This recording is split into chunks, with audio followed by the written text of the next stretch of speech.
Este es nuestro tercer sermón sobre el tema de falsa seguridad. Estamos en Romanos capítulo 2, versículos 21 al 24. Ese será nuestro texto de estudio el día de hoy. Dice el apóstol allí: tú pues que enseñas a otro, ¿no te enseñas a ti mismo? Tú que predicas que no se ha de hurtar, ¿hurtas? ¿Tú que dices que no se ha de adulterar, adulteras? ¿Tú que abominas de los ídolos, cometes sacrilegio? ¿Tú que te jactas de la ley, con infracción de la ley deshonras a Dios? Porque como está escrito, el nombre de Dios es blasfemado entre los gentiles por causa de vosotros. Ya pueden ver por qué nos confronta a nosotros los que nos paramos, ¿no? Así es. Bien, hermanos, hoy hablaremos sobre la falsa seguridad del conocimiento demolida o triturada, no sé, el término que mejor entiendan, más se ajuste. La falsa seguridad del conocimiento demolida o triturada. Ya hemos hablado sobre la falsa seguridad de la herencia, ¿recuerdan? De la herencia familiar, nacional o incluso religiosa. Como muchas personas creyendo que por ser herederos religiosos, por ser herederos de una nación o de una familia, ya los hace cristianos. La última vez hablamos sobre la falsa seguridad del conocimiento expuesta. Es decir, expusimos en qué los judíos basaban su confianza para ser salvos. Y en primer lugar dijimos lo que los judíos aprendieron sobre la ley y luego vimos lo que ellos enseñaban sobre esa ley. Vimos esas dos cosas. Pero el día de hoy abordaremos el tema sobre la falsa seguridad del conocimiento demolida. Primero veremos lo que los judíos hicieron con relación a la ley y segundo lo que ocasionaron por quebrantarla. Primero lo que hicieron con relación a la ley y luego lo que ocasionaron por quebrantarla. Ahora, como siempre, otra vez les digo, los subtítulos parecieran sugerir que esto no tiene nada que ver con nosotros, ¿no? Que se trata únicamente de los judíos. Pero no quiero que sea ese el caso, no quiero que apaguen el switch, sino todo lo contrario, estemos atentos y despiertos, porque en realidad tiene mucho que decirnos a nosotros el día de hoy. En primer lugar, lo que hicieron con relación a la ley.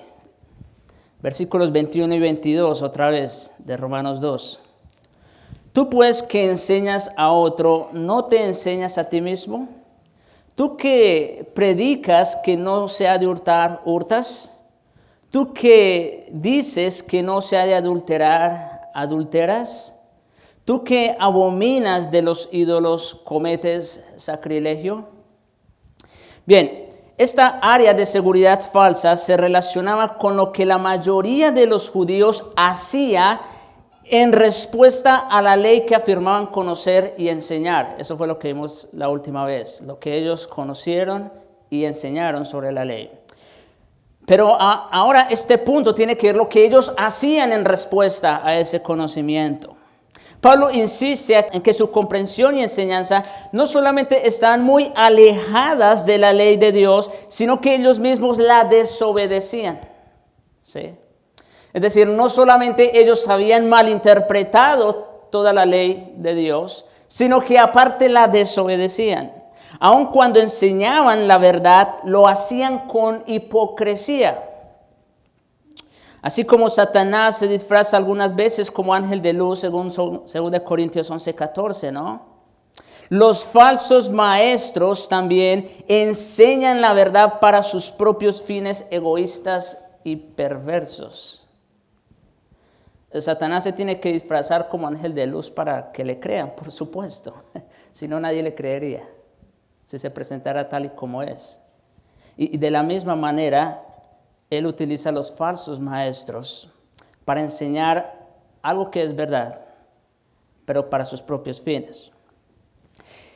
En términos teológicos, la predicación de ellos, hablando de los judíos en la época de Cristo y de Pablo, la predicación de ellos, o de cualquier falso maestro también, la predicación de ellos refleja cierta ortodoxia o doctrina correcta, pero su vida no refleja ortopraxis o práctica correcta. El salmista hizo esta seria advertencia a los hombres impíos que presumen de enseñar en el nombre de Dios. Estas palabras fueron fuertes también cuando las leí.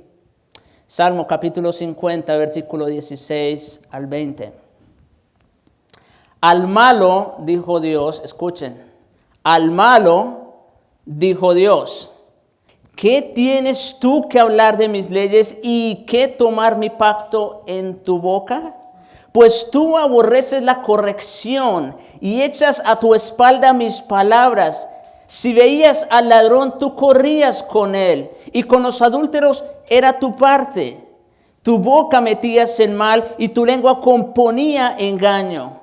Tomabas asiento y hablabas contra tu hermano, contra el hijo de tu madre ponías infamia. Pero se paraban a predicar, ¿no? Así como los maestros malos recriminados por el salmista, el judío hipócrita del tiempo de Pablo acostumbraba a enseñar a otro las verdades de la palabra de Dios, pero no se enseñaba a sí mismo. Ese era el problema. Enseñaba las verdades de la palabra de Dios a otros, pero no se enseñaba a sí mismo. Y estaría mucho menos dispuesto a obedecer esas verdades en su propia vida. La actitud de estos hombres fue tipificada por los escribas y fariseos, de quienes Jesús dijo en Mateo 23, versículos 2 y 3, en la cátedra de Moisés se sientan los escribas y fariseos. Haced todo lo que ellos digan, lo que ellos os encarguen, pero no lo que ellos hacen. ¿Por qué? En el versículo 3, porque dicen y no hacen. Esa es la típica actitud del falso maestro. Es alguien que, aunque predique la palabra de Dios con verdad, su vida contradice su enseñanza. Y aquí vamos entonces sacando lo que es la característica principal del falso maestro. Es alguien que puede predicar muy bien, muy bonito, ser muy elocuente, pero su vida contradecir su enseñanza. Y por eso es falso. No porque enseñe herejías, sino porque su vida es una directa contradicción a su enseñanza. Si se dan cuenta, ¿no? Esa es la característica principal de los falsos maestros. Debido a que tienen una mayor responsabilidad, atraen sobre sí mismos un mayor castigo al quebrantar esas leyes. Es por esa razón que Santiago hace esta solemne precaución en Santiago 3:1. Miren, escuchen cómo dice. No os hagáis maestros muchos de vosotros, sabiendo que recibiréis mayor condenación. Otra vez, yo creo que por eso todo el que se pare a predicar en un púlpito tiene que temblar, en alguna manera. Porque pararse aquí no es cualquier cosa. No os hagáis maestros mucho de vosotros, sabiendo que recibiréis mayor condenación. Hasta los maestros que son creyentes verdaderos tienen la responsabilidad específica de vivir en la práctica lo que predican. Ahora, ustedes saben, aquí me estoy predicando a mí mismo, en primer lugar. El maestro dice más con su vida que con sus palabras. Miren, esto no es un secreto para nadie. Ustedes saben que cuando uno se para aquí no está en nombre propio, es Dios. Pero aún así no deja de ser verdad el hecho de que ustedes me miren afuera, cómo me comporto, cómo soy, lo que yo hago. ¿Por qué? Porque me paro aquí a predicar. El maestro enseña más con su vida que con sus palabras. Ahora, Pablo menciona 3 aspectos concretos de su hipocresía espiritual y moral. Pablo va a tratar 3 aspectos de la hipocresía moral de los falsos maestros. En primer lugar, habla del hurto, luego habla del adulterio y finalmente habla sobre el sacrilegio. Primero, el hurto, versículo 21. ¿Tú que predicas que no se ha de hurtar, hurtas? Ese es el primer aspecto que Pablo quiere tratar. Ahora, esos no son los únicos, dicho sea de paso, solo que él trae estos 3 como ejemplo, ¿no? Ok. A pesar de los claros pronunciamientos de la ley mosaica en contra del robo, era algo muy común en el judaísmo antiguo. Sí, aunque no lo crean, el robo era algo muy común. Isaías reprendió a quienes buscan su propio provecho, cada uno por su lado. Isaías 56:11. Ahora, quiero que piensen esto antes de continuar. El robo no es solamente ir y atracar a alguien en la calle. Claro, eso es lo más grosero, lo más vil, ¿no? Pero el robo no es eso solamente. Es mucho más que eso. Mire cómo dice el texto aquí. Su propio provecho buscaron, cada uno por su lado. Esto ya tiene que ver más con nosotros, ¿no? Ezequiel denunció también, Ezequiel 22:2, escuchen esto. Precio, soborno recibieron, interés y usura tomaron, y a sus prójimos defraudaron con violencia.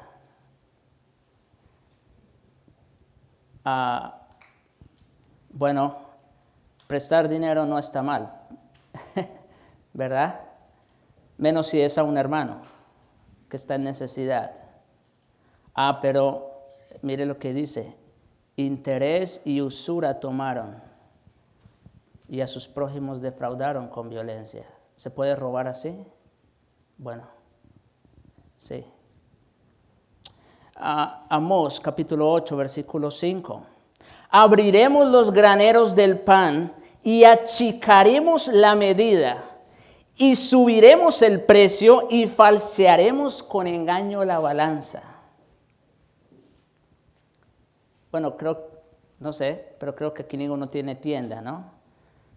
Donde le venden por peso, por medida. Me da 1 libra de papa o cosas como eso, ¿no? Pero no solo es eso. Achicaremos la medida, subiremos el precio. ¿Y qué tal si cobramos un poco más? ¿Y qué tal si aprovecho y que me echen más? Hablando, por ejemplo, los que somos camioneros. Que nos echen más, no importa. En fin. Malaquías acusó a sus hermanos judíos de robar incluso a Dios por quedarse con parte de los diezmos y ofrendas que le eran debidas. Miren conmigo Malaquías capítulo 3, versículos 8 al 9. ¿Robará el hombre a Dios?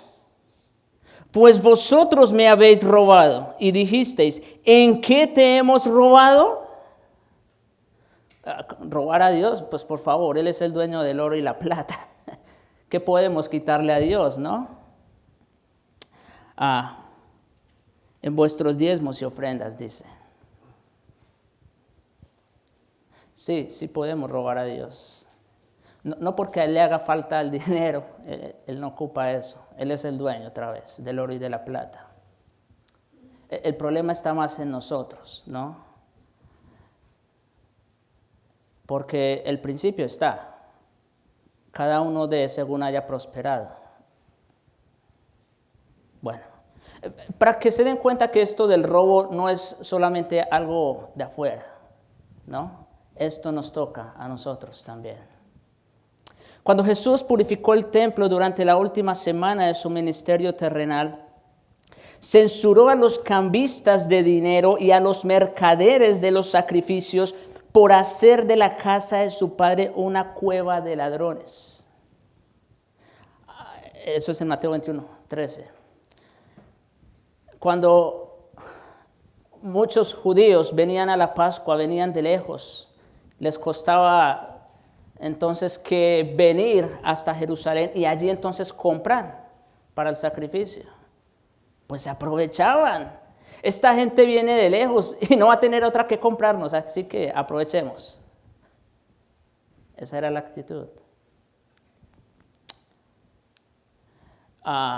Hoy día quizás no es tan diferente. Lo opuesto a robar a Dios con nuestros diezmos, ofrendas, está entonces por otro lado el evangelio de la prosperidad, ¿no? La gente da lo que sea con tal de darle placebo a su alma, si entienden el término, ¿no? Es decir, con tal de hacerlo sentir bien. Cueva de ladrones. En otra ocasión, condenó duramente a los escribas y fariseos, las autoridades autodesignadas en cuestiones de justicia, por devorar las casas de las viudas con el pretexto de servir a Dios, en Mateo 23, 14. Son las personas que se la pasan de casa en casa, en lugar de estar trabajando. ¿Sí? Claro, hay veces, hay temporadas que no son muy buenas económicamente, pero no es pretexto para que dejemos de hacer lo que tenemos que hacer. Bien, eso con respecto al hurto. ¿Ves que Pablo está hablando de los judíos? Sí, eso sabemos. Pero también tiene que ver con nosotros. Tú que predicas que no se ha de hurtar, ¿hurtas?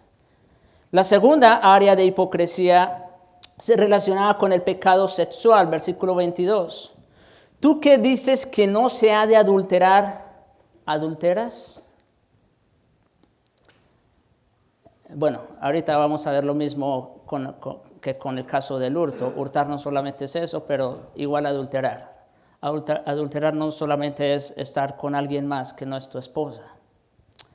Bien, como ocurre con el hurto, la clara implicación aquí es que ellos practicaban la misma maldad que ellos condenaban en los demás.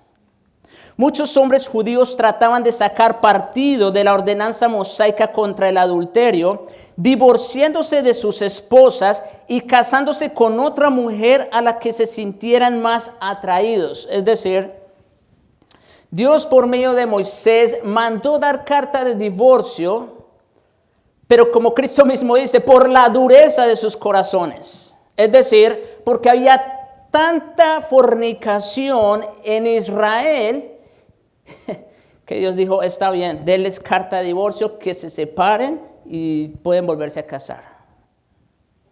Pero eso solo fue como un permiso, no un mandamiento. ¿Sí? Pero ¿cuál era el problema con los judíos? Bueno, los judíos, tomando provecho de esa enmienda, vamos a decir, a la ley, tomando provecho de esa enmienda, ellos entonces empezaban a divorciarse bajo cualquier pretexto si veían a una más joven quizás y les atraía más. Entonces, bajo cualquier pretexto, ellos se divorciaban para casarse con otra. ¿Y qué dice Jesús en Mateo 19, versículos 7 y 9? Permítame, lo busco rápidamente. Mateo 19, versículos 7 y 9. Yo os digo, versículo 9 solamente voy a leer. que cualquiera que repudia a su mujer, salvo por causa de fornicación, y se casa con otra, adultera, y el que se casa con la repudiada también adultera. Es decir, el divorcio de ellos no era válido, aunque legalmente ya tenían un papel, pero delante de Dios no era válido, por la sencilla razón de que la única razón o el único motivo para dar carta de divorcio era por fornicación, no por ningún otro motivo. Ok, ahora, esto del adulterio, como les dije, puede cometerse aún sin el acto físico. Dice nuestro Señor también en Mateo 5:28, cualquiera que mira a una mujer para codiciarla, ya adulteró con ella en su corazón. Es decir, para cometer adulterio no hay necesidad de tocar a una mujer. Cualquiera que la mira y la codicia, ya adulteró con ella. Y eso que en tiempos de nuestro Señor todavía no existía la terrible pandemia de la pornografía. Ahora quiero explicar ese término pandemia. ¿Qué es una pandemia?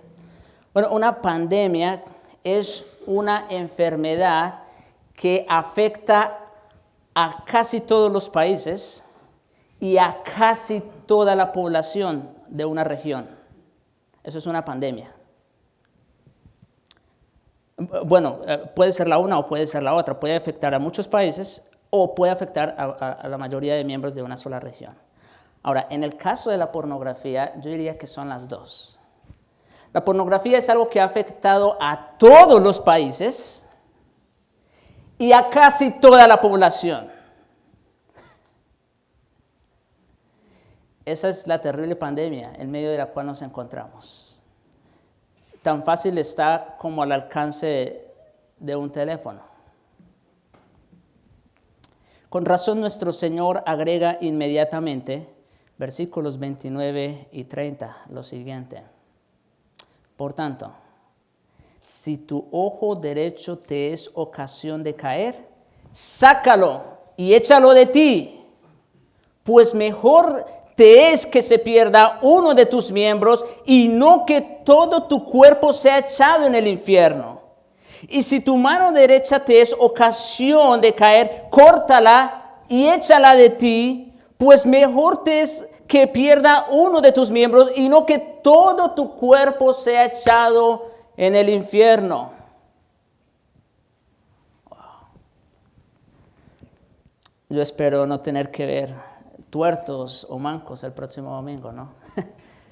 Por supuesto, debemos entender lo que Cristo está diciendo aquí. No está mandando a que nos saquemos los ojos o nos cortemos las manos, tal cual. Lo que Cristo está diciendo aquí, lo que está enfatizando aquí, es la terrible gravedad de dar rienda suelta a nuestros deseos carnales. Tan grave es que en realidad sería mejor si quedara ciego o manco antes de que todo tu cuerpo sea echado en el infierno. ¿Se dan cuenta de la terrible seriedad de lo que Cristo está diciendo aquí? Con razón, Pablo, otra vez volviendo a nuestro texto, dice, ¿tú que dices que no se adulterar, adulteras? Y la tercera área de hipocresía tenía que ver con el sacrilegio. Quiero que pongan mucha atención, este es un poquito más complicado, así que ruego su atención. Versículo 22. ¿Tú que abominas de los ídolos cometes sacrilegio? La raíz detrás de la palabra delusó, abominar, significa heder o emanar. Durante las ocupaciones griega y romana, después de su regreso de Babilonia, los judíos habían desarrollado un fuerte sentido de abominación frente a cualquier cosa que aludiera o se asemejara a la idolatría. Ellos eso lo abominaban, era terrible, era como heder para ellos. Puesto que algunos césares se habían declarado a sí mismos como dioses, los judíos aborrecían incluso la manipulación de monedas romanas porque la imagen del César estaba inscrita en ellas. Ustedes recuerdan en una ocasión, ¿no? En Mateo 22, 19 al 21, cuando le hacen la pregunta sobre el pago de los impuestos a nuestro Señor, ¿no? ¿Es lícito pagar a César el impuesto? Y nuestro Señor pide la moneda, les muestra, dice de quién es la cara, y ya sabemos lo que dice Cristo allí. Pero ¿saben por qué ellos hicieron esa pregunta? Porque ellos sabían el pensamiento. Y los judíos en ese tiempo, como les acabo de decir, aborrecían siquiera el hecho de tener que manipular esas monedas por el simple hecho de tener la imagen de César en ellas. Esto para decir que los judíos en realidad aborrecían completamente la idolatría. Ahora, el sacrilegio del que se habla aquí puede haberse referido al hecho de que algunos judíos robaban cosas de su propio templo en Jerusalén. Como se indicó antes, ellos robaban a Dios con frecuencia al quedarse con una parte de sus diezmos y ofrendas. Ahora, de acuerdo al historiador judío Josefo, algunos judíos también hurtaban del templo en maneras más engañosas, solo como un ejemplo para que ustedes vean lo que los judíos hacían. Él informa que en una ocasión cierto grupo de hombres judíos se las arreglaron para convencer a una mujer romana acaudalada para que diera una gran suma de dinero al templo, pero en lugar de depositar el dinero en el tesoro del templo, se lo repartieron entre ellos mismos. ¿Sí? De esa manera ellos cometían sacrilegio. Según ellos apartaban lo que era sagrado, pero en realidad ellos terminaban metiéndolo en su bolsillo. Ok, sin embargo, la referencia de Pablo a la abominación de los ídolos sugiere que él tenía en mente otra cosa también con relación al robo del templo. La ley mosaica prohibía estrictamente que los israelitas tuvieran lucro personal a partir de los ídolos que confiscaban tras la conquista de sus enemigos paganos. Ustedes saben que cuando el Señor les mandaba, sobre todo cuando llegaron a Canaán y que tuvieron que pelear batalla tras batalla, en fin, conquistar enemigos, naciones paganas, algo que Dios les había prohibido estrictamente era el hecho de tomar los ídolos de ellos. Miren cómo dice Deuteronomio 7:25. Las esculturas de sus dioses quemarás en el fuego. No codiciarás plata ni oro de ellas para tomarlo para ti, para que no tropieces en ello, pues es abominación a Jehová tu Dios.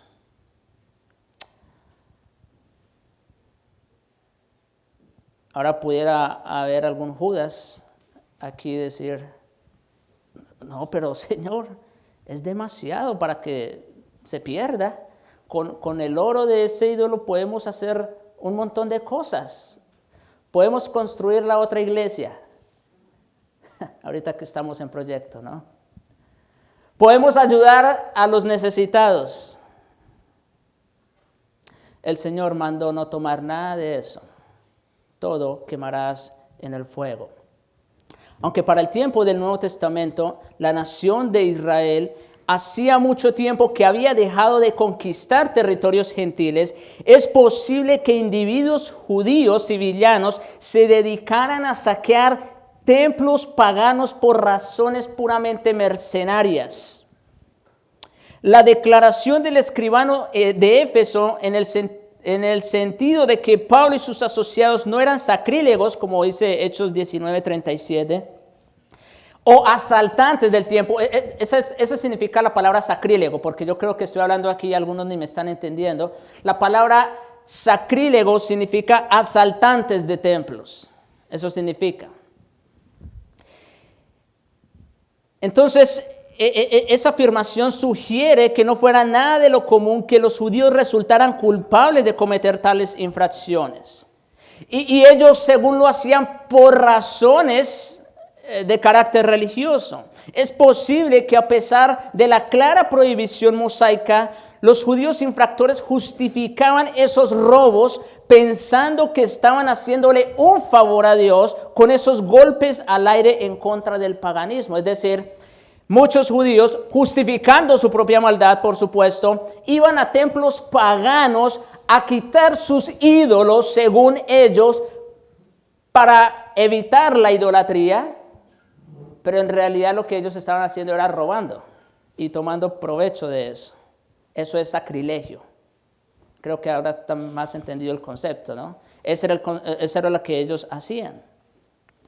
Pero Pablo condena su hipocresía, la hipocresía de tales judíos, de tales personas, porque el motivo verdadero que tenían no era celo religioso en contra de la idolatría, sino simplemente el lucro económico. Ahora, otra vez, lo mismo podemos decir en nuestros días de personas que según se dedican a lo sagrado, eso es lo más terrible de todo, se dedican a lo sagrado, pero por intereses o motivaciones equivocadas. Personas, hombres que se dedican al ministerio simplemente como una fuente de trabajo. Eso de ser pastor, pues es buen trabajo, yo creo, ¿no? No, yo recuerdo cuando estaba en la escuela, todavía hace poco, algunos supieron que yo era pastor. A mí no me gusta hablar mucho con gente que no tiene ninguna relación conmigo, pero se dio la oportunidad y ellos escuchar eso es, pero entonces ¿usted qué hace aquí? ¿Qué hace aquí trabajando en esta escuela? Si usted es pastor. ¿Por qué? Por la presuposición que ya tienen en su cabeza. Eso de montar una iglesia es un buen negocio. Claro, para los sacrílegos lo es. Número 2. Ya entonces hablamos acerca de lo que los judíos hicieron con respecto a la ley. ¿Qué hicieron? Desobedecerla, en resumen. Tú que predicas que no se hurtar, hurtas. Tú que dices que no se ha de adulterar, adulteras. Y tú que dices aquí que abominas de los ídolos, cometes sacrilegio. Terminas peor que los gentiles. Ahora, nuestro segundo encabezado es lo que causaron por quebrantar la ley de Dios. ¿Qué fue lo que ocasionaron con todo esto? Volvamos a nuestro texto de estudio, Romanos 2, versículos 23 al 24. Dice, tú que te jactas de la ley, con infracción de la ley, ¿deshonras a Dios? Porque como está escrito, el nombre de Dios es blasfemado entre los gentiles por causa de vosotros. Bien, la acusación del versículo 24 aclara que la pregunta del versículo 23 es retórica. ¿Cuál pregunta? Esa que dice, tú que te jactas de la ley, con infracción de la ley, ¿deshonras a Dios? Esa se está respondiendo solita. Ya sabemos que la respuesta es afirmativa. Muchos judíos hipócritas estaban cometiendo una flagrante infracción de la ley divina de la que se jactaban con tanto orgullo y al hacer eso deshonraban a Dios. ¿Sí? Por supuesto, todo pecado deshonra a Dios. David confesó en el Salmo 51:4, contra ti solo he pecado y he hecho lo malo delante de tus ojos. Ahora, David pecó con Betsabé y también hizo pagar a Urías, ¿no? Sin tener por qué, pero él resultó afectado, lo mandó a matar. Pero David está confesando algo aquí, está confesándole a Dios que contra él había pecado. Es verdad, lo que David hizo afectó a Betsabé, a Urías, a toda su familia, en fin. Pero lo más importante, o más bien lo más terrible de todo, era que había pecado contra el santo Dios. Todo pecado es una abominación a Dios. El pecado cometido por los que invocan el nombre de Dios es algo que lo deshonra en gran manera. Lo que los paganos hacen afuera, por supuesto, es una abominación a Dios. Ahora, ¿qué será los que lo hacemos? Lo que hacemos, a ver, ¿qué será el pecado de los que están dentro? ¿No? Isaías 52:5, bueno, más bien Pablo citó Isaías 52:5 cuando dijo que el nombre de Dios es blasfemado entre los gentiles por causa de vosotros. El principio se aplica todavía con más vigor a los cristianos. Pablo le está diciendo eso a los judíos, ya sabemos, pero se aplica con más fuerza a los cristianos, porque ellos no solamente han recibido mayor luz espiritual por medio del Nuevo Testamento, sino que tienen mayores recursos espirituales para obedecer esa luz por medio del Espíritu que mora en el interior de cada uno de ellos. Ok. Ninguna persona tiene excusa por pecar, eso es verdad. Los creyentes, pues menos. ¿Sí? Ahora, yo sé, y eso vamos a ver más adelante, es parte de la epístola. Mientras estemos en esta vida vamos a estar en lucha. Pero cada vez que un santo peca, es gravísimo. Es fuerte. A ver, yo les hago una pregunta. No me tienen que responder. Respóndanse ustedes. ¿Cómo se sienten ustedes cuando pecan? Sí, siento cargo de conciencia, pero luego se me pasa. ¿Eso es todo? Porque cuando un creyente verdadero peca, wow, es muy terrible. Y siente horrible en su corazón haber ofendido al santo Dios, su Padre Celestial.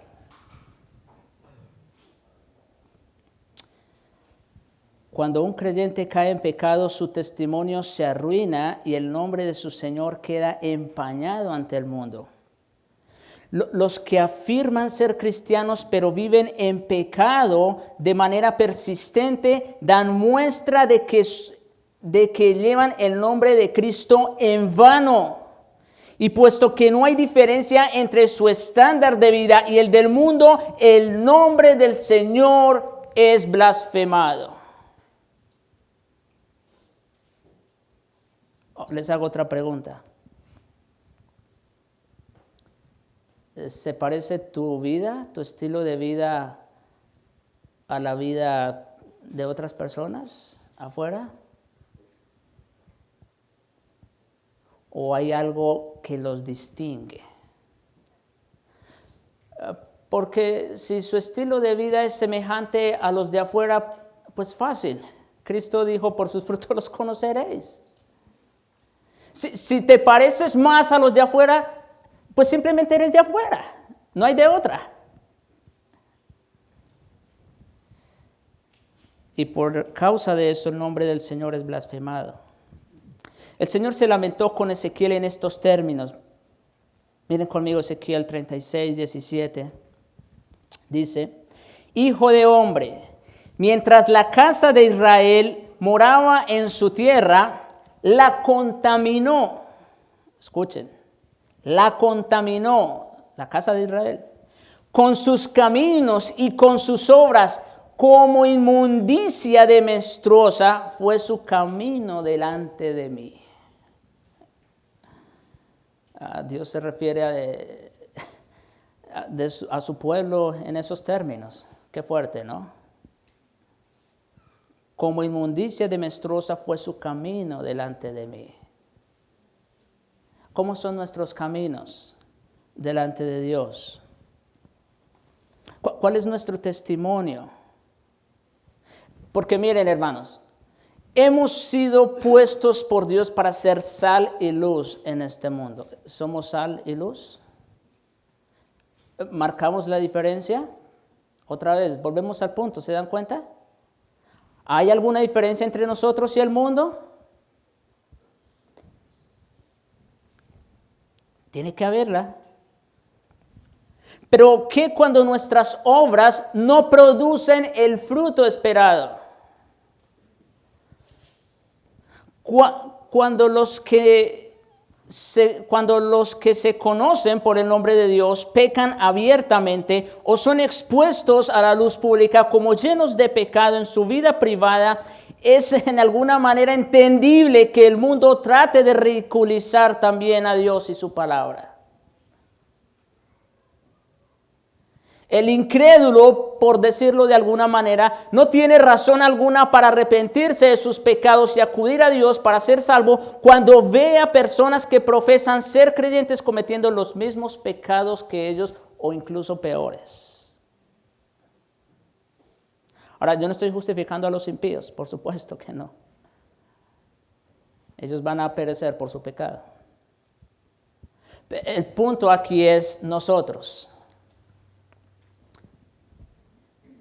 Porque por causa de nuestro mal testimonio, el nombre del Señor puede ser blasfemado. Sigue diciendo el profeta, versículos 18 al 20 de Ezequiel 36, dice: y derramé mi ira sobre ellos. Claro, el Señor al ver los caminos de su pueblo, mire lo que dice: derramé mi ira sobre ellos por la sangre que derramaron sobre la tierra, porque con sus ídolos la contaminaron. Los esparcí por las naciones y fueron dispersados por la tierra. Cuando llegaron a las naciones a donde fueron, profanaron mi santo nombre, diciéndose de ellos, escuchen, estos son pueblo de Jehová. Es decir, inevitablemente la mayoría de los que estamos aquí tenemos el sobrenombre de creyentes, ¿no? Pues si te bautizaste, si eres miembro de la iglesia, eres cristiano. Bueno, por lo menos de nombre. ¿Qué dicen los de afuera de nosotros? ¿Dicen lo mismo que decían de la nación de Israel? Porque para nosotros es muy fácil sentarnos como jueces y decir qué terrible era Israel como nación. Pero ¿por qué en lugar de mirar atrás no nos miramos a nosotros mismos? Porque el pueblo de Dios ahora, ¿quién es? La iglesia. Así que en realidad este es un llamado de atención para nosotros, ¿no les parece? Claro que sí, lo es. Desafortunadamente, el nombre de Dios también es puesto en ridículo cuando el mundo ve que su pueblo es escarmentado por sus pecados, como en el caso del Israel antiguo. Puesto que el mundo no puede comprender cuál es el propósito de la disciplina divina, su razonamiento es: si Dios hace sufrir a su propio pueblo de esa manera, ¿por qué querría cualquier persona creerle y servirle? Es decir, cuando el mundo ve que Dios trata con sus hijos, también el nombre de Dios es blasfemado. Ahora, ¿la culpa es de Dios por reprender a su pueblo? Por supuesto que no. ¿La raíz está en dónde? Otra vez, el pecado. Por otro lado, cuando Dios opta por abstenerse, en cierta manera, de escarmentar a su pueblo, el mundo puede llegar a la conclusión de que Él es demasiado impotente como para controlar y corregir a su pueblo, o que Él aprueba sus actos pecaminosos y por lo tanto Él mismo es malo. De esa manera, su nombre es blasfemado en los peores términos concebibles. Así que, para resumir esta parte, cuando pecamos, como hijos de Dios, como pueblo de Dios, cuando pecamos, inevitablemente el nombre de Dios es blasfemado entre los de afuera. Aun si Dios trata con nosotros, su nombre va a ser blasfemado.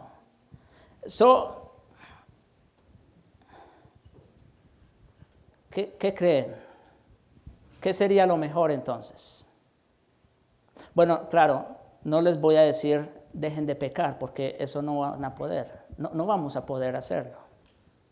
Pero escuchen esto, sería mejor para muchos cristianos, ya sea verdaderos o profesantes, que disimularan su profesión religiosa. Escuchen esto, suena un poquito, capcioso. Sería mejor para muchos cristianos, ya sea verdaderos o profesantes, que disimularan su profesión religiosa. La vida que llevan es una contradicción tan obvia a las Escrituras que la causa de Cristo es afrentada y escarnecida por el mundo. No se trata de si pecas o no. Se trata de cómo vives. ¿Qué ven los demás en ti? ¿Cuál es tu testimonio? No digas que eres verdadero creyente a menos que tu vida confirme tu profesión y tu testimonio sea claro a los demás. Quiero repetir esto porque quiero que se quede grabado en vuestras mentes. No diga que eres verdadero creyente a menos que tu vida confirme tu profesión y tu testimonio sea claro a los demás. Porque de lo contrario, vas a pisotear la obra de Cristo y traer mayor deshonra a su nombre. Otra vez, todos los pecados deshonran a Dios, por supuesto. Pero los pecados nuestros delante de los hombres son una mayor deshonra a Dios. Cristo quiere que seamos la sal y la luz y sigue diciendo, eso está en Mateo 5, para que ellos vean en ti las buenas obras y viéndote a ti, viendo tus buenas obras, glorifiquen a vuestro Padre que está en los cielos. Esa es la reacción que causamos en los demás, que glorifiquen a Dios. O solo hay dos, está esa o causamos que blasfemen el nombre de Dios. Solo hay esas dos.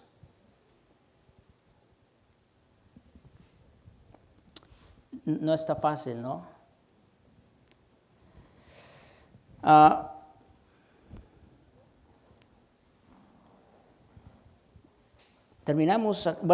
Vamos a terminar aquí con una aplicación final. Y es la siguiente. Ningún privilegio religioso te puede salvar. Esa es la aplicación final. Ningún privilegio religioso te puede salvar. Nuestro tema de hoy fue la falsa seguridad del conocimiento destruida o demolida. Y vimos cómo los judíos que aprendieron, que enseñaban la ley, no se ajustaban a ella, no la obedecían. Y no solamente eso, sino que su desobediencia a la ley provocaba que el nombre de Dios fuera blasfemado entre los gentiles. Eso en resumen, ¿verdad? Ningún privilegio religioso te puede salvar. Escuchen esto.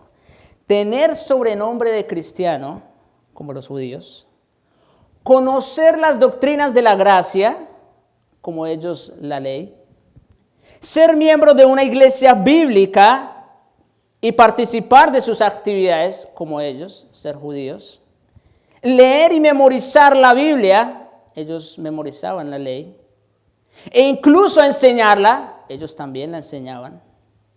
Escuchen esto. Ningún privilegio religioso que te puedas imaginar, por piadoso que parezca y aunque Dios lo haya mandado, salvará tu vida.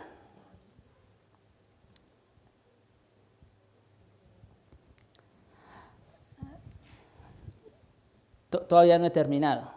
No salgan corriendo con lo que les estoy diciendo. Pero es la verdad. Ningún privilegio religioso salvará nuestras almas. Y yo quiero, por eso el tema de la falsa seguridad. ¿Se dan cuenta de la importancia del título? No quiero que pongan su esperanza, su confianza en cosas que no son. No quiero que pongan su confianza en el simple hecho de tener el sobrenombre de cristiano, de venir a una iglesia, de escuchar la predicación, de leer y aprender la Biblia. Eso es importante, pero no es suficiente. Eso no te va a salvar.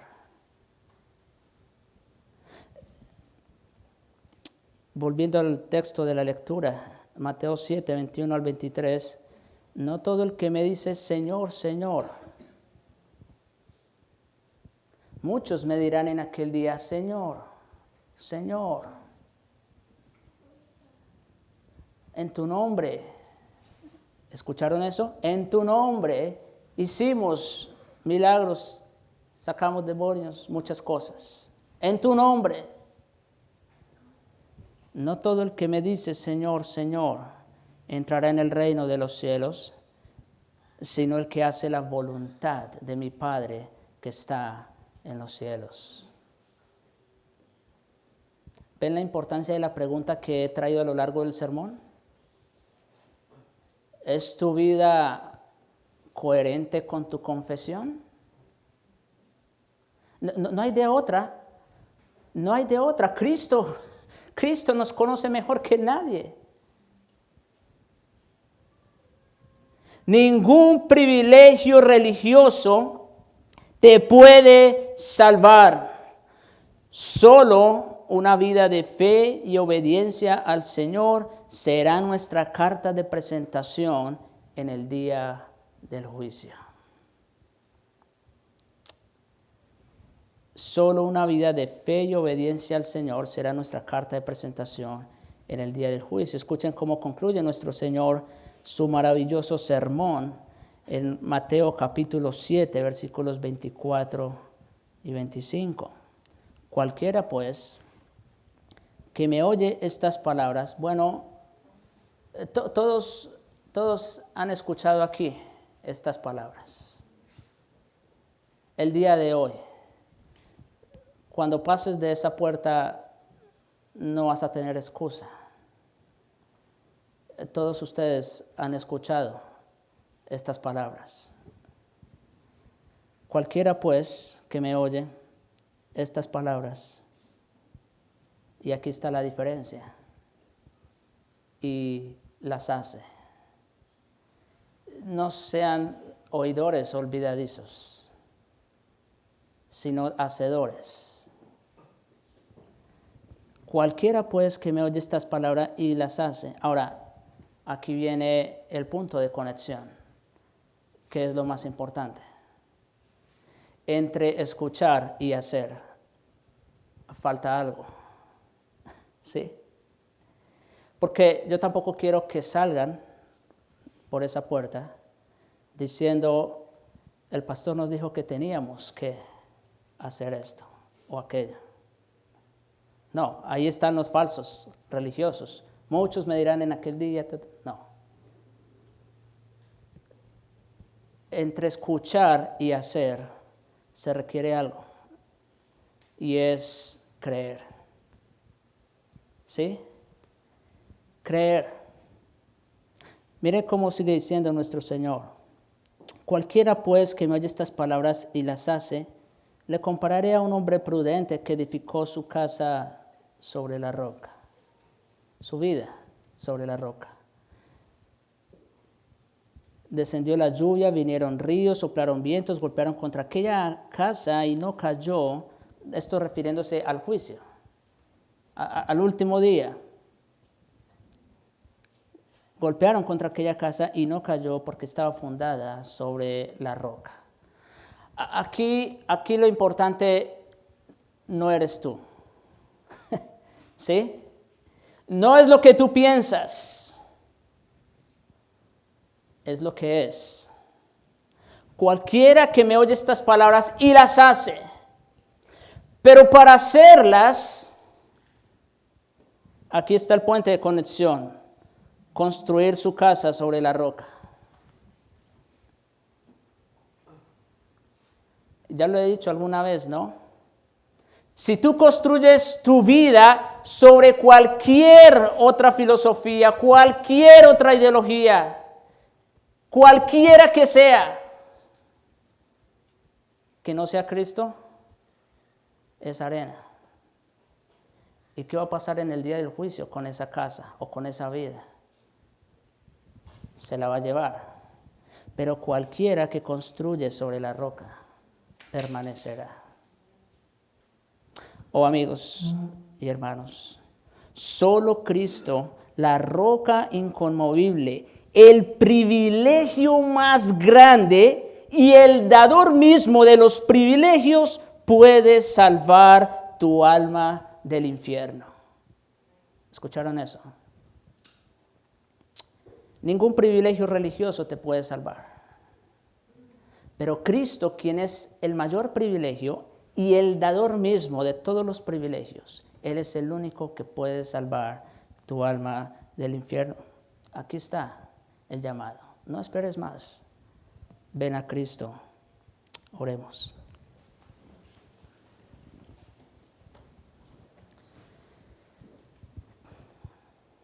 Padre nuestro, gracias te damos por tu palabra,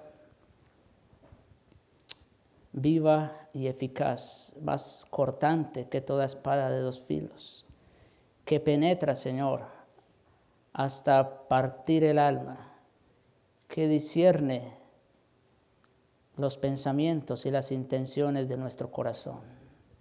A ti no te podemos engañar. Podemos salir de esta puerta, de este lugar, y seguir nuestras vidas como si nada hubiera pasado. Ah, Señor, pero a ti no podemos engañarte.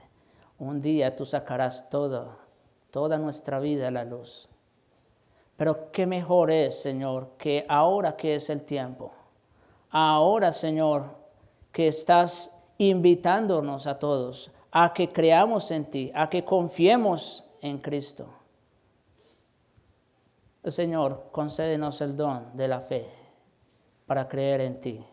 Lo necesitamos. Ayúdanos, Señor, porque separados de ti estamos condenados. No hay nada en lo que podamos confiar. Ningún privilegio nos puede salvar. Solo Cristo lo puede hacer. Te suplicamos, oh Dios, ven a nosotros. En tu santo nombre. Amén. Amén.